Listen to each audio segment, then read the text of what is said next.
Hello student, आप सभी को स्वागत है हमारे यूट्यूब चैनल पर। स्टूडेंट, अगर आप नए हैं या पहले बार हमारे यूट्यूब चैनल पर भी आए हैं तो ज़रूर सब्सक्राइब करिए ताकि आपको हमारे आगे आने वाले वीडियो का नोटिफिकेशन मिल सके। और आज का जो मेरा क्लास हम कर रहे हैं वह मैट्रिक्स है, और मैट्रिक्स डिटर्मिनेंट्स या अगले टॉपिक के लिए बहुत इंपॉर्टेंट होता है। तो हम आज स्टार्ट करेंगे मैट्रिक्स। चलिए, मैट्रिक्स को हम जानते हैं कि मैट्रिक्स का यूज हमारी लाइफ में क्या है और मैट्रिक्स आखिर हम क्यों पढ़ते हैं, है कि नहीं।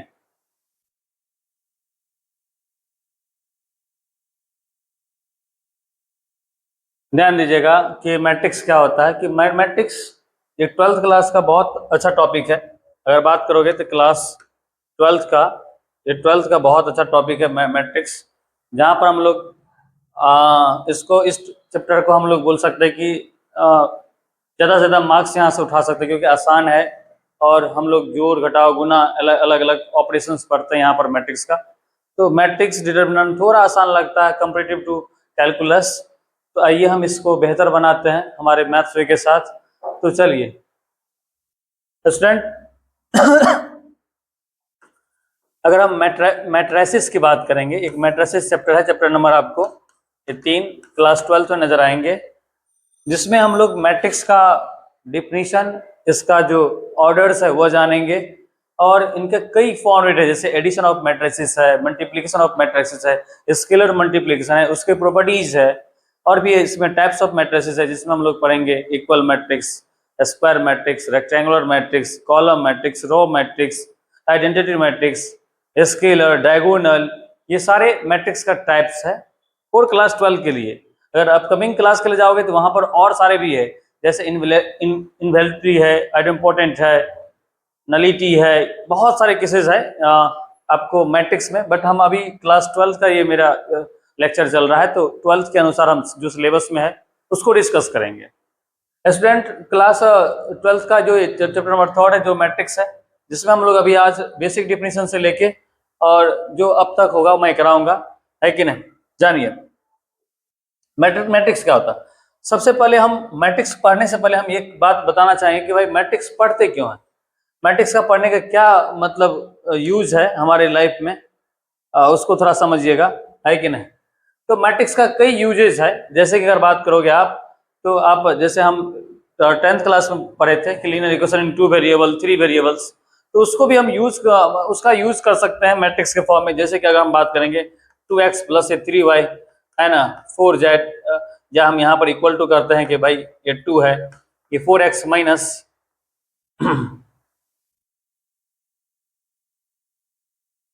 स्लो हो गया है क्या, है ना, 4x minus 2y equal to -1 है, मान लीजिए थोड़ा देर के लिए।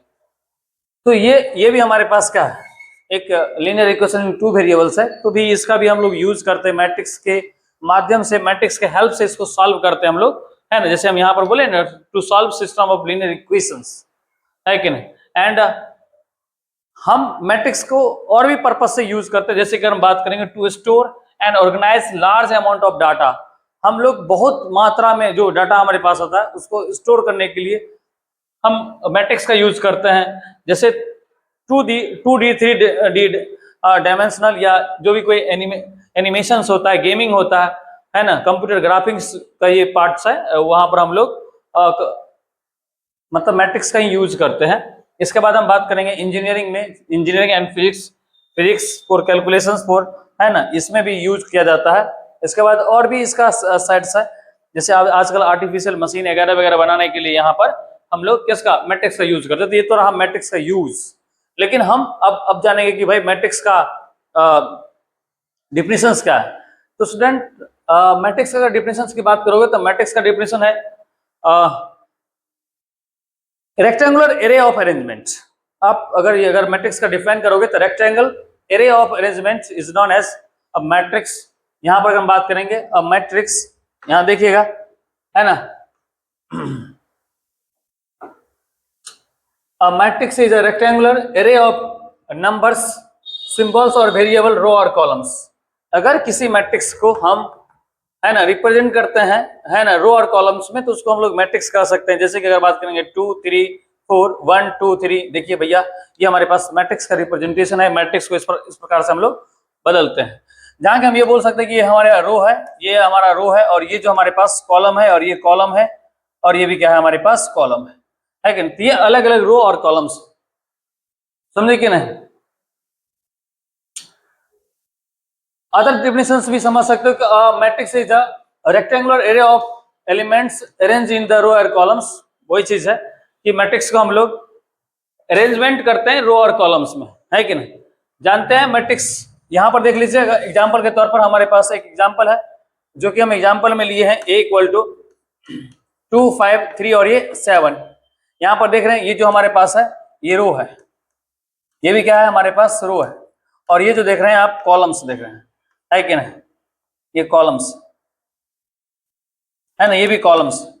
तो रो और कॉलम इस प्रकार से हम लोग जानते हैं, है कि नहीं। अब इसमें कुछ की पॉइंट्स है मैट्रिक्स का, थोड़ा उसको भी समझिएगा कि matrix is represented by capital letters. Matrix को हम लोग जब भी रिप्रेजेंट करते हैं तो कैपिटल लेटर से रिप्रेजेंट करते हैं। उसका एलिमेंट पर डिपेंड करता है, एलिमेंट कोई जरूरी नहीं कैपिटल या स्मॉल, जिस जैसे लिखना है लिख लीजिए, कोई दिक्कत नहीं है। Its elements are denoted by a as a. अब थोड़ा ध्यान दीजिएगा ए एज ए क्या होता है, इन चीजों को भी हम आपको बताते हैं। अगर मान लीजिए कि हमारे पास कोई भी मैट्रिक्स है, उसको आप सिंपलेस्ट फॉर्म में लिखना चाहते हैं या स्टैंडर्ड फॉर्म में लिखना चाहते हैं, तो आप उसको लिखेंगे ए एज ए, है ना।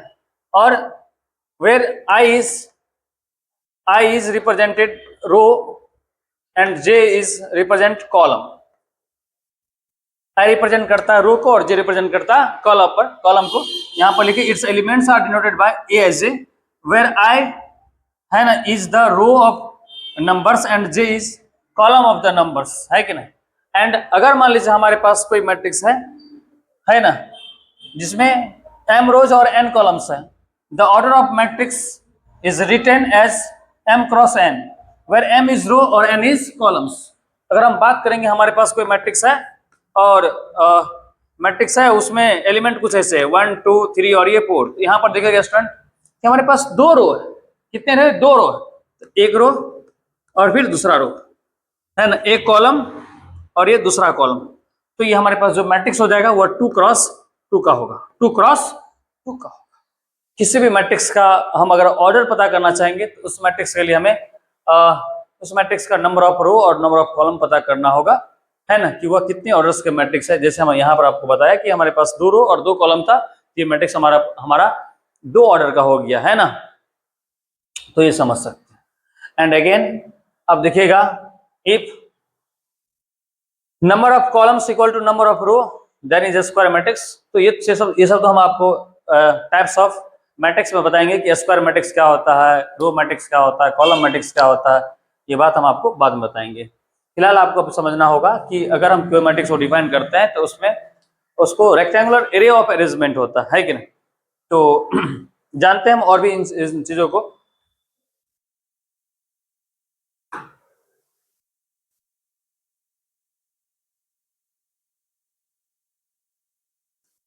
चलिए ऑर्डर ऑफ मैट्रिक्स हमारा है ये। ऑर्डर ऑफ मैट्रिक्स के बारे में जानते हैं कि किस मैट्रिक्स का ऑर्डर क्या होता है, नहीं होता है। अच्छा टॉपिक है, देखिए मैट्रिक्स थोड़ा आसान टॉपिक है। अगर इस पर आप अच्छे वर्क करते हो, काम करते हो, मैट्रिक्स अगर पढ़ते हो तो 12th का जो बोर्ड का एग्जाम होता है इसमें आप अच्छा स्कोर कर सकते हो, है कि नहीं। थोड़ा हल्का हल्का कॉन्सेप्ट है, आप करने में आपको मजा भी आएगा। एक्स्ट्रा मतलब यहाँ पर थॉट नहीं है। जैसे कैलकुलस पढ़ते हो तो वहां पर हम लोग ट्रिग्नोमेट्री का भी फॉर्मूला याद रखना पड़ता है, कैलकुलस का भी फॉर्मूला याद रखना पड़ता है, डेरिवेटिव्स का अगर कर रहे हो तो डेरिवेटिव्स का भी फॉर्मूला याद रखना पड़ता है। लेकिन यहाँ पर ऐसा नहीं होता। आप अगर मैट्रिक्स कर रहे हो तो मैट्रिक्स से रिलेटेड बात लगभग ज्यादा से ज्यादा चलता है, एक आध क्वेश्चन में आ जाता है, बट हम कोशिश करेंगे कि आपको ये मैट्रिक्स जो है आप इसको समझिए अच्छा से, आसानी तरीका से। और हमारा day by day her lecture आते रहेगा, करीब लगभग इस पर 14 से 15 लेक्चर आएगा। तो आप उम्मीद करेंगे कि आप यहाँ पर आइएगा, उन चीजों को देखिएगा। चलिए स्टूडेंट हम जानते हैं order of matrix. Order of matrix क्या होता है कि अगर कोई मैट्रिक्स m रो और n कॉलम कंटेन करते हैं तो उसको हम लोग क्या बोलते हैं, ऑर्डर ऑफ मैट्रिक्स। अगर मान लीजिए हमारे पास इन जनरल फॉर्म में अगर हम बताने की कोशिश करेंगे तो देख लीजिएगा, है ना। जैसे हम कहेंगे A11, है ना, ध्यान दीजिएगा A11 A12 A13, इसको मैट्रिक्स रिप्रेजेंटेशन भी हम कह सकते हैं। इसके साथ साथ हम ऑर्डर ऑफ मैट्रिक्स भी बता देंगे। चलिए ध्यान दीजिएगा एंड डॉट डॉट डॉट क्या हो जाएगा, A1n हो जाएगा। एंड हम यहाँ पर कहेंगे A22 A21 A22, है ना, A23 and dot dot A2n and ऐसे करके आप यहाँ पर आप कर सकते हो, है ना, ऐसे जाएगा AM1, है ना, M1 AM2 AM2 AM3 and dot dot MN है कि नहीं। तो हमारे पास जो आया ना ये मैट्रिक्स, आप देखोगे बाबा, ये देखोगे, है ना, अब देखोगे हमारे पास जो मैट्रिक्स जो आया ये हमारा M क्रॉस M ऑर्डर का आया है कि नहीं, बिकॉज हम इसको हम लिख सकते हैं M क्रॉस N, बिकॉज हमारे में इसको जो मैट्रिक्स कंटेन करा है वह M रो और N कॉलम्स करा है, तो इसको हम लोग M क्रॉस N ऑर्डर के मैट्रिक्स कहेंगे। अगर हम इसमें ऑर्डर ऑफ मैट्रिक्स अगर कहेंगे order of matrix and order of matrix, तो वह हो जाएगा आपको M cross N, because a matrix having M rows और N कॉलम्स। अगर कोई मैट्रिक्स M रो और N कॉलम, मतलब अगर मान लेते हैं थोड़ा देर के लिए एग्जांपल के तौर पर कि हमारे पास एक मैट्रिक्स है ना, जैसे हम कह रहे हैं कि ये A है, B है, C है और ये D है। भैया देख रहे हैं यहाँ पर हमारे पास क्या है, देखिए एगो रो है ना, R1 हो गया और ये क्या हो गया, R2 हो गया, ये हमारे पास क्या हुआ, C1 हो गया और ये क्या हो गया, C2 हो गया। तो इसमें कितने रो और कितने कॉलम्स कंटेन कर रहा है, मतलब चल रहा है, रख रहा है, तो भैया 2 रो और 2 कॉलम्स, तो ये हमारे पास कितने ऑर्डर्स के हो जाएंगे, 2 क्रॉस 2 ऑर्डर के मैट्रिक्स हो जाएगा, है कि नहीं। तो इस प्रकार से हम लोग ऑर्डर ऑफ मैट्रिक्स समझते हैं। इसको इन जनरल फॉर्म में हम लोग रिप्रेजेंट करते हैं किसी मैट्रिक्स को, है कि नहीं। अगर हम बात करेंगे A इक्वल टू क्या हो जाएगा आपको A एच जे और हो जाएगा आपको M क्रॉस N, है ना, वेयर I, है ना, जो होगा वह रोज हो जाएगा एंड जेथ जो होगा वह क्या हो जाएगा आपको, जेथ जो हो जाएगा वो क्या हो जाएगा आपको कॉलम्स हो जाएगा, समझे कि ना, ith row and jth columns. अगर हमारे पास कोई मैट्रिक्स है उसका अगर हमारा ये है तो ये इसका क्या होता हुआ, ये होता है इसका एलिमेंट, ये हमारा एलिमेंट्स ऑफ मैट्रिक्स हो जाएगा। तो इस प्रकार से हम लोग किसी मैट्रिक्स का रो और कॉलम्स और उसका एलिमेंट को जानते हैं। चलिए एक क्वेश्चन से लेकर हम आपको अलग अलग चीजों को बताते हैं। क्वेश्चन ये है, राइट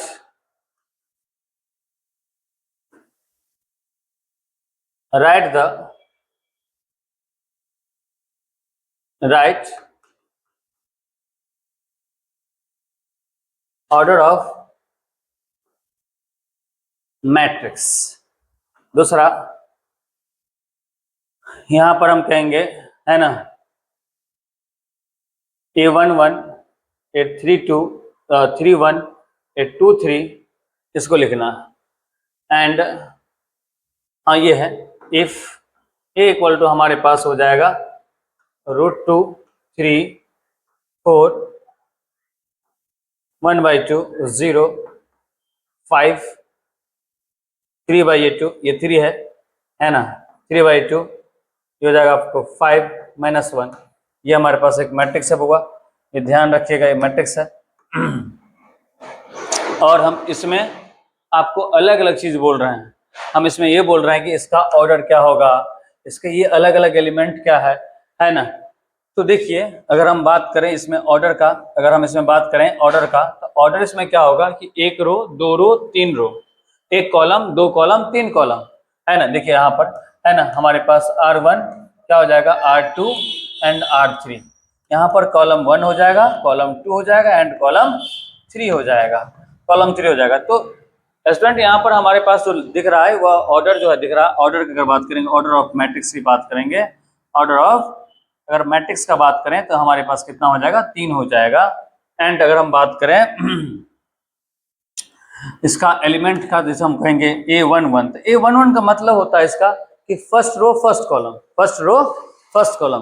तो फर्स्ट रो फर्स्ट कॉलम का एलिमेंट हमारे पास ये है, यहाँ पर हम कहेंगे √2 एंड हमारे पास देखो ये है A31 first row third column, first row third column A13 है और ये हो जाएगा हमारे पास तीसरा रो पहला कॉलम, सॉरी 31 है, 31 लिखिए यहाँ पर, ये 31 है, तो तीसरा रो पहला कॉलम ये हो जाएगा आपको 3/2 एंड हमारे पास एक और है A23 का मतलब हो जाएगा दूसरा रो तीसरा कॉलम, ये हमारे पास एलिमेंट आ जाएगा, हम इसमें लिखेंगे 5, क्या लिखेंगे भैया, -5। तो तो हमारे पास इस टाइप का क्वेश्चंस को ऐसे सॉल्व करते हैं किसी मैट्रिक्स का ये है।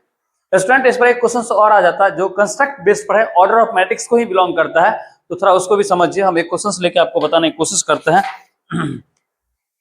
समझिएगा, है कि नहीं।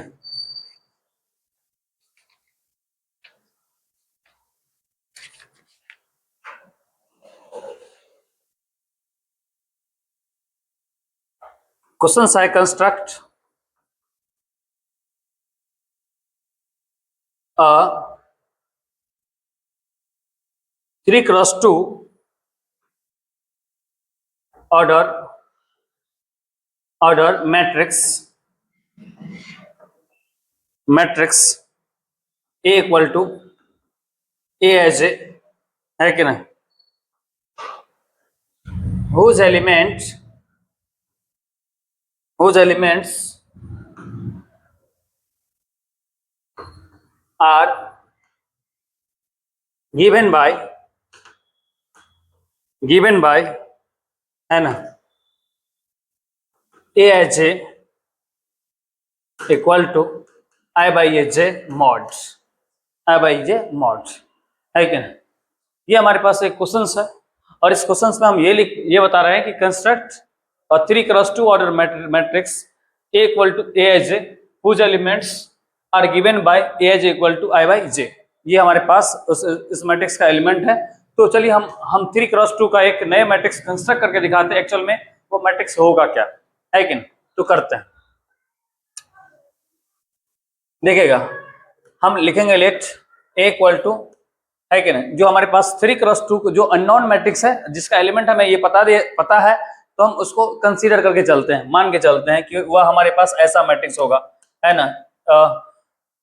A2 A11 A11 A1, क्योंकि 3x2 3 रो 2 कॉलम, है ना, 1 2 और A1 3, A21 A22 और क्या हो जाएगा A23। हमारे पास एक मैट्रिक्स है कि नहीं, जिसमें 2 रो और 3 कॉलम है, ये हम मान के चला। अब हम क्या करते हैं, A11 निकालते हैं। जब A11 निकालोगे तो इसमें I क्या है 1 और J क्या है 1। I हमारे पास क्या हुआ 1 है और J क्या हमारे पास 1 है, तो I और J का वैल्यू यहाँ पर पुट करोगे तो क्या हो जाएगा बताओ, 1/1, है ना। इसका मॉड आएगा तो बाहर आएगा तो 1 ही होगा, A1/A2 हो जाएगा, है ना, 1 2 सॉरी दिखेगा A12 है, तो क्या हो जाएगा 1/A2, इसको मॉड में रख लीजिए, फाइनली 1/2 देगा। A13 यानी कि 1/A3 हो जाएगा, इसको मॉड में रखे और 1/A3 हो जाएगा। इसी प्रकार से हम क्या करेंगे, यहाँ पर A21 निकालेंगे और A21 निकालने के बाद क्या हो जाएगा 1/A2 सॉरी 2 1 ना, हाँ 2 1, तो 2 बाई कितना हो जाएगा 1 मॉड होगा, फाइनली 2 देगा। A22 देंगे तो 2/A2 हो जाएगा, मॉड से बाहर निकालोगे तो 1 देगा। एंड 2 3 ये 2 बाई कितना हो जाएगा 3 हो जाएगा, मॉड रखे यानी कि 2/3, है ना। ये हमारे पास ये A निकाल के हम कंस्ट्रक्ट करा। एंड अगेन इसमें हम यहाँ पर क्या करेंगे, and hence the obtained matrix, है ना, इज क्या हो जाएगा A इक्वल टू, देखो 1 दिया, 1/2 दिया, 1/3 दिया, फिर क्या देगा भगवान 2 1 और क्या देगा आपको 3/2। ये हमारे पास कंस्ट्रक्ट करके दिया, है कि नहीं। तो इस प्रकार से हम लोग मैट्रिक्स निकालते हैं।